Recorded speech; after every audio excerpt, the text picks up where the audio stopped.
உங்க வாழ்க்கையோட திசையை மாத்தக்கூடிய ஒரு மறைக்கப்பட்ட சக்தியை பத்தி தான் நாம இன்னைக்கு பார்க்க போறோம். ரெடியா இருங்க. இது ஒரு மாயாஜால பயணம். ஆமா, நீங்க கேட்டது 100% உண்மை.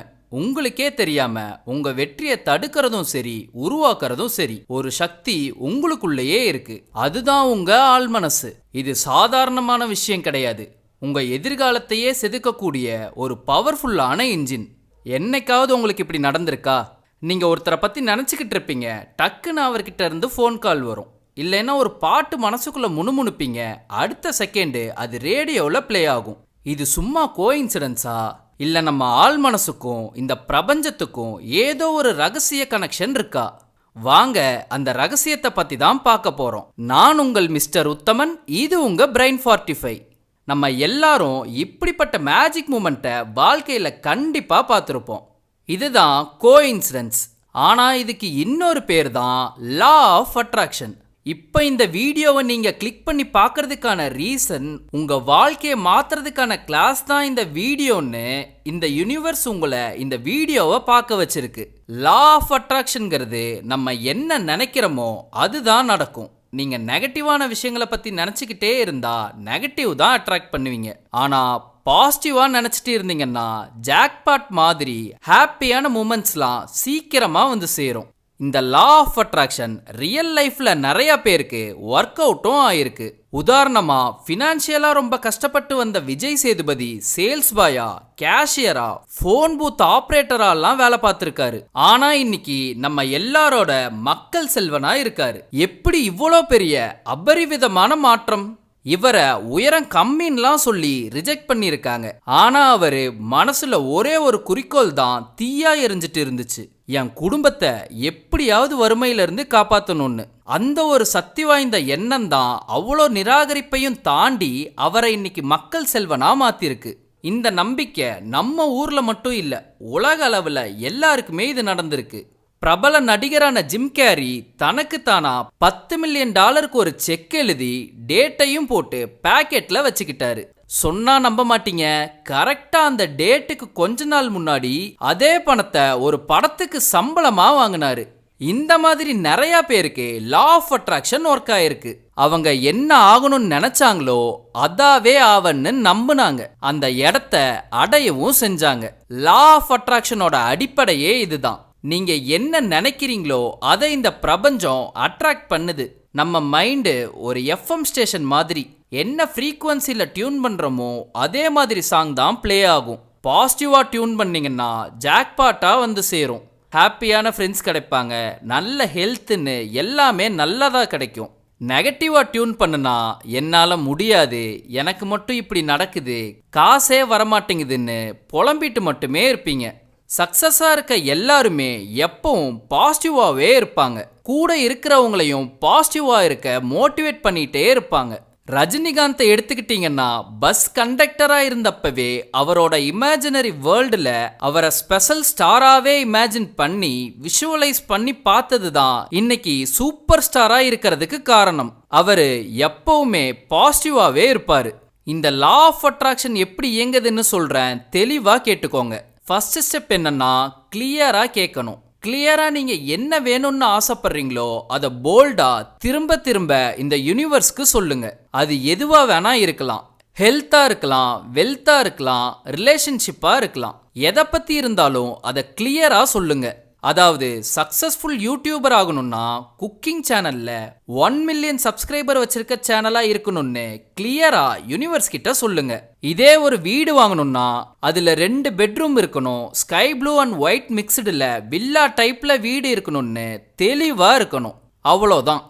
செகண்ட் ஸ்டெப், விஷுவல் பண்ணுங்க. விஷுவலைஸ் பண்றது ஒரு சினிமா பார்க்குற மாதிரி. உங்களோட கதையில நீங்க எப்படி இருக்கணும்னு எழுதுங்க. அந்த சினிமாவை உங்க கண்களை மூடி விஷுவல் பண்ணி பாருங்க. உங்களோட கோலையும் அதை நீங்க செஞ்சு முடிக்கிறதையும் விஷுவல் பண்ணி பாருங்க. அந்த சக்சஸை பார்க்கும்போது வர ஃபீலிங்கை உணருங்க. இந்த ஃபீலிங்ஸ் உங்களை அந்த கோலை செய்ய வைக்கிற ஒரு உந்துகோலா இருக்கும். சக்சஸை நோக்கி உங்களை புஷ் பண்ண ஒரு சக்தியா இருக்கும். தேர்ட் ஸ்டெப், நம்புங்க. டவுட்டுக்கு இடமே இல்லாம பவர்ஃபுல்லா பிலீவ் பண்ணுங்க. இது கண்டிப்பா நடக்கும்னு அதுல இறங்குங்க. அது மேனிஃபெஸ்ட் ஆகும். டவுட்டோட இறங்கினா அது நடக்கவே நடக்காது. பார்க்க ஏதோ மேஜிக் மாதிரி தான் தெரியும், ஆனா நம்பணும். ஒரு படத்துல சந்தான காமெடியில வரும்ல, நம்புனாதான் சோறுன்னு சொன்னாங்கங்கிற மாதிரி நீங்க நம்புனாதான் யூனிவர்ஸ் நீங்க கேட்டதை கொடுக்கும். 50 கோடியா, அவ்வளோ என்னால் எப்படி சம்பாதிக்க முடியும்னு யோசிச்சிங்கன்னா அது நடக்கவே நடக்காது. இதே என்னால் 50 கோடி சம்பாதிக்க முடியும்னு நினச்சி மேனிஃபெஸ்ட் பண்ணால் சம்பாதிக்கிறதுக்கான வழியை இந்த யூனிவர்ஸே காட்டும். பஸ் கண்டக்டர்லாம் எப்படி ஆக்டர் ஆக முடியும்னு சிவாஜி ராவ் நினச்சிருந்தா இன்னைக்கு சூப்பர் ஸ்டாருங்கிற ரஜினிகாந்த் கிடைச்சிருக்க மாட்டாரு. எமோஷனல் ஃபீலிங்ஸ் தான் யூனிவர்ஸ்க்கு மெயின் சிக்னலே. எப்பவாவது சின்ன கவலை வந்தா என்னால் முடியாது, எனக்கு லக்கே இல்லைன்னுலாம் யோசிக்க வேண்டாம். அதுக்கு பதிலா நான் நல்லா இருக்கேன், என்னோட ட்ரீமை அச்சீவ் பண்ணுவேன், கண்டிப்பா சக்சஸ் என்ன தேடி வரும்னு நம்புங்க. இந்த மாதிரியான எமோஷனல் சிக்னல் யூனிவர்ஸ் கிட்ட டைரக்டா போய் சேரும். லா ஆஃப் அட்ராக்ஷனை அடைய டெய்லியும் நீங்க பிராக்டிஸ் பண்ண வேண்டிய விஷயத்த சொல்றேன், கேட்டுக்கோங்க. அஃபர்மேஷன். அஃபர்மேஷன்கிறது தினமும் நல்ல பாசிட்டிவ் வேர்ட்ஸை பேசுறது. நான் சாதிப்பேன், நினச்சதை செஞ்சு முடிப்பேன், வெற்றி நமதே, இந்த மாதிரியான பாசிட்டிவ் வார்த்தைகளை தினமும் சொல்லுங்க. இதை மார்னிங் எந்திரிச்சதும் சொல்லலாம், இல்லை நைட் தூங்குறதுக்கு முன்னாடியும் சொல்லலாம். உங்க கோலுக்கு ஏற்ற மாதிரி உங்க அஃபர்மேஷனை மாற்றிக்கோங்க. உதாரணத்துக்கு, போலீஸ் ஆகணும்னா நான் ஃபிசிக்கலாக ஃபிட்டாக இருப்பேன், எக்ஸாம்ஸ்லாம் நல்லா பண்ணுவேன், மதுரை சிட்டிக்கு போலீஸ் ஆவன்னு அது சம்பந்தமான அஃபர்மேஷனை சொல்லுங்க. அடுத்ததா விஷுவல் பண்றது. விஷுவலைஸ் பண்றது பத்தி ஆல்ரெடி சொன்ன மாதிரி கண்களை மூடி உங்களோட ஆசைகள் ரியலா நடக்கிற மாதிரி விஷுவல் பண்ணி பாருங்க. அடுத்ததா கிராட்டிடியூட். ஆல்ரெடி உங்ககிட்ட என்ன இருக்குதோ அதுக்கு நன்றி சொல்லுங்க. அது என்னவா வேணா இருக்கலாம். இன்றைய நாளுக்கு நன்றி, என்கிட்ட இருக்க பைக்குக்கு நன்றின்னு சொல்லுங்க. இந்த மாதிரி பண்ணும்போது யூனிவர்ஸ் ஃபாஸ்டா நீங்க கேட்டதை கொடுக்கும். அடுத்ததா ஆக்ஷன் பிளான். மேனிஃபெஸ்ட் பண்ணிட்டு வீட்லயே படுத்துட்டு இருந்தா ஒண்ணுமே நடக்காது. ட்ரீம் பண்றது மட்டும் போதாது, அதுக்காக ஒரு ஆக்ஷன் பிளானை ரெடி பண்ணி ஸ்டெப்ஸை டீட்டெயில்டா டாக்குமெண்ட் பண்ணணும். நோட்ஸ், டு டூ லிஸ்ட், மைல்ஸ்டோன்ஸ்னு எல்லாமே ரொம்ப முக்கியம்.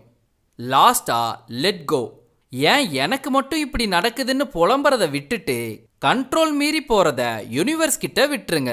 நான் பண்ண வேண்டியதை பண்ணிட்டேன், இதுக்கு மேல நீ பார்த்துக்கோன்னு யூனிவர்ஸ் மேல நம்பிக்கை வைங்க. எல்லா விஷயத்தையும் நம்மனால கண்ட்ரோல் பண்ண முடியாது. நீங்க செய்ய வேண்டியது என்னங்கிறத மட்டும் கான்சென்ட்ரேட் பண்ணி அதை ஃபோக்கஸ் பண்ணுங்க. மற்ற விஷயங்களெல்லாம் கவலைப்படாம யூனிவர்ஸ் கிட்ட விட்டுடுங்க. இது நம்ம மனசுக்கும் நல்லது, வெற்றிக்கும் வழிகாட்டும். இப்போ லா ஆஃப் அட்ராக்ஷன்ல அவாய்ட் பண்ண வேண்டிய காமன் மிஸ்டேக்ஸை பார்ப்போம். உங்க ஆசைகள்ல ஒரு லிஸ்ட்டை போட்டுட்டு சும்மா பெட்லயே படுத்துக்கிட்டு இருந்தா யூனிவர்ஸ்க்கு வீக் சிக்னல் தான் போகும். உங்களோட ஆசைகளை லிஸ்ட் போடுறது மட்டும் இல்லாம அதுக்கான ஆக்ஷனையும் எடுங்க. பண்ற விஷயத்த கரெக்டா பண்ணிட்டு இருந்தா யூனிவர்ஸ் ஏதோ ஒரு வகையில நீங்க கேட்டதை நடத்தி கொடுக்கும். அடுத்ததா பண்ணக்கூடாதது நெகட்டிவா பேசுறது. எப்ப பார்த்தாலும் நெகட்டிவாவே பேசிட்டு இருக்கிறது, என்னால எதுவுமே முடியாதுன்னு சொல்றது, எனக்கு மட்டும்தான் கஷ்டம் வருதுன்னு புலம்புறது. இப்படி இருந்தா வரப்போற ஜாக்பாட்டும் இவன்கிட்ட போனா நம்மளே நெகட்டிவா மாத்திருவான் போலையேன்னு உங்ககிட்ட வராது. அடுத்ததா நம்பிக்கை இல்லாம ட்ரை பண்ணா எந்த ஒரு விஷயமும் நடக்காது. நம்பிக்கை இல்லாம ஒரு விஷயத்த ட்ரை பண்ணிட்டு அது நடக்கும்னு வெயிட் பண்ணிட்டு இருந்தீங்கன்னா யூனிவர்ஸே கன்ஃபியூஸ் ஆயிடும். இவனுக்கு இது நடக்கும்னு நம்பிக்கையே இல்லை, அப்புறம் எதுக்கு வெயிட் பண்ணிட்டு இருக்கான்னு யூனிவர்ஸே குழம்பி போயிடும். துணிச்சலோட கரெக்டான நம்பிக்கையோட இருந்தா அதுக்கான அவுட்கம்மா சக்சஸ் இருக்கும். நான் சொன்ன ஜிம் கேரி ஸ்டோரியிலேயே அவர் $10 மில்லியன் செக்கை எழுதி வைக்கும்போது நிறைய பேர் அதை பார்த்து சிரிச்சாங்க. ஆனா அவரு அது நடக்கும்னு நம்பி வேலையும் செஞ்சாரு. யூனிவர்ஸ் அதை நடத்தியும் கொடுத்துச்சு. இப்ப எல்லாரும் இது ஒரு மேஜிக் மாதிரி இருக்கு, இது எப்படி சாத்தியம்னு கேக்குறாங்க. ஆனா ஜிம் கேரி அது நடக்கும்னு முன்னாடியே நம்பினாரு. அதுக்காக யூனிவர்ஸ் கொடுத்த கிஃப்ட் தான் அது. ஸோ நம்புங்க, உங்க வாழ்க்கையிலையும் இந்த மாற்றத்தை ஏற்படுத்துங்க. இப்போ உங்க வாழ்க்கைக்கான ஸ்கிரிப்டை நீங்க தான் எழுதணும். என்ன ரெடியா? இன்னைக்கு தூங்குறதுக்கு முன்னாடி 2 நிமிஷம் உங்க கனவு வாழ்க்கைய ட்ரீம் பண்ணி பாருங்க.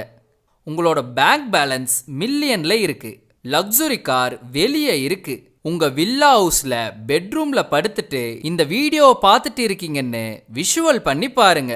என்ன வேணுமோ யூனிவர்ஸ் கிட்ட கேளுங்க, அதை நடத்தி கொடுக்கறது தான் யூனிவர்ஸோட வேலை. இந்த வீடியோ உங்களுக்கு பிடிச்சிருந்தா லைக் பண்ணுங்க. நீங்க கேட்டதை யூனிவர்ஸ் நடத்தி கொடுத்திருந்தா கமெண்ட்ல சொல்லுங்க. மறக்காம சப்ஸ்கிரைப் பண்ணுங்க. Bye by.